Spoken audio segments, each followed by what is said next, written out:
Welcome to kitchen spark. இன்றைக்கி நம்ம சேனலில் என்ன பார்க்க போகிறோன்னு கேட்டிங்கன்னா, நாம் இன்றைக்கி மசாலா வடை செய்யலாங்க. என்னடா மசாலா வடைன்னு கேட்குறீங்களா?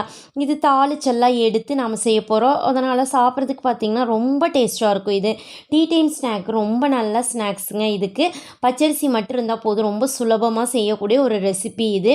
எப்படி செய்யலான்னு பார்க்கலாம்.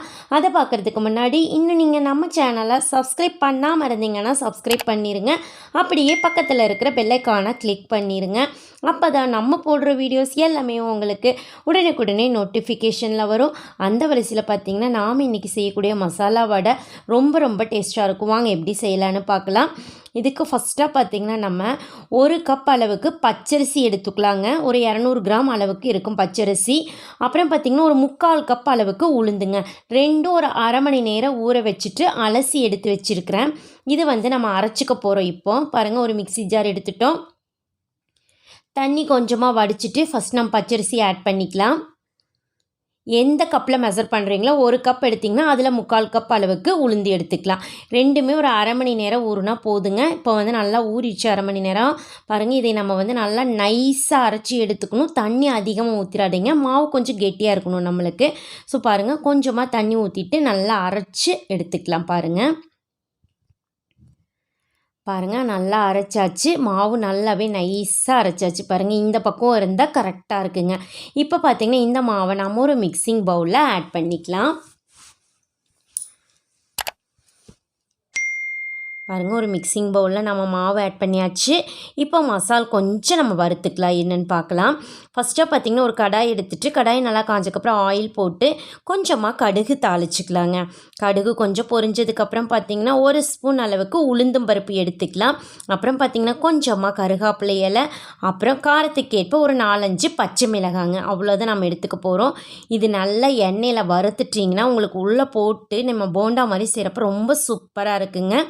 பாருங்கள், இந்த மாதிரி நம்ம எடுத்தாச்சு. இப்போ இந்த தாளிப்பை நம்ம எடுத்து வச்ச மாவில் போட்டுக்கலாங்க.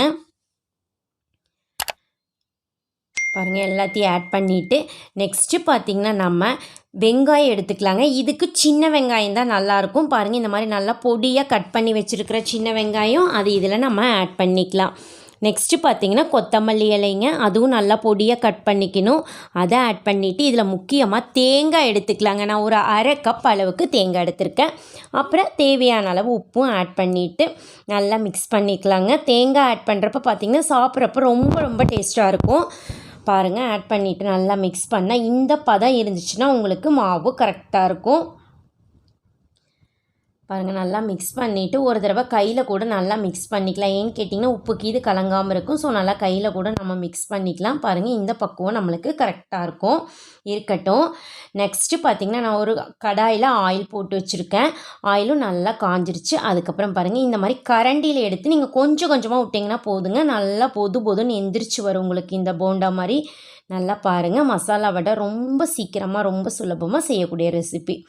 பாருங்கள், இந்த மாதிரி நம்ம கொஞ்சோண்டு தான் மாவு போட்டால் எவ்வளோ புஷ்ஷுன்னு எந்திரிச்சிருக்கும் பாருங்கள் வடை நம்மளுக்கு.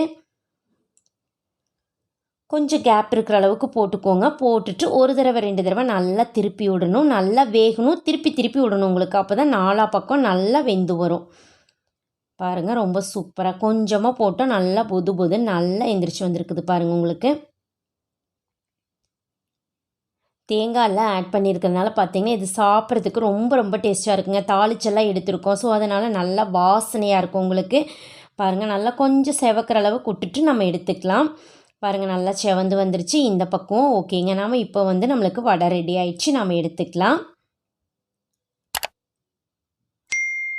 அவ்வளோதாங்க. பாருங்கள், ரொம்ப சூப்பராக நம்மளுக்கு சீக்கிரமாக ரெடி ஆகிடுச்சு. ஒரு 1/2 hour ஊறினா போதுங்க. அரைச்சி மடமடன் செஞ்சிடலாம். இந்த ரெசிபி உங்களுக்கு சாப்பிட்றதுக்கு டீ டைம் ஸ்நாக்ஸ்க்கு ரொம்ப சூப்பராக இருக்குங்க. இதே மாதிரி நம்ம எல்லாத்தையும் போட்டு எடுத்துக்கலாம். பாருங்கள், நான் எல்லாத்தையும் போட்டு எடுத்து வச்சுட்டேன். கொஞ்சமாக தேங்காய் சட்னி எடுத்துட்டிங்கன்னா இது சாப்பிட்றதுக்கு ரொம்ப ரொம்ப டேஸ்ட்டாக இருக்குங்க. சும்மா சாப்பிட்றதுக்கே நல்லாயிருக்கும். இருந்தாலும் தேங்காய் சட்னியோடு ஆட் பண்ணி சாப்பிடல ரொம்பவும் சூப்பராக இருக்குங்க. ஸோ ஒரு முறை நீங்கள் பச்சரிசி வாங்கிட்டு வந்தீங்கன்னா இந்த மாதிரி ட்ரை பண்ணி பாருங்கள். ரொம்ப சூப்பரான ரெசிபி. திரும்ப திரும்ப செய்யக்கூடிய ஒரு ரெசிபி தான். ஸோ செஞ்சு பார்த்துட்டு எப்படி இருக்குதுன்னு மறக்காமல் கமெண்ட் பண்ணுங்கள். உங்களுக்கு இந்த வீடியோ பிடிச்சிருந்ததுன்னா உங்கள் ஃப்ரெண்ட்ஸுக்கெல்லாம் ஷேர் பண்ணுங்கள், லைக் பண்ணுங்கள். மறக்காமல் கிச்சன் ஸ்பார்க் சேனலுக்கும் சப்ஸ்கிரைப் பண்ணுங்கள். மீண்டும் சந்திக்கலாங்க நாளைக்கு இன்னொரு புது ரெசிபியோட. அது வரைக்கும் நன்றி.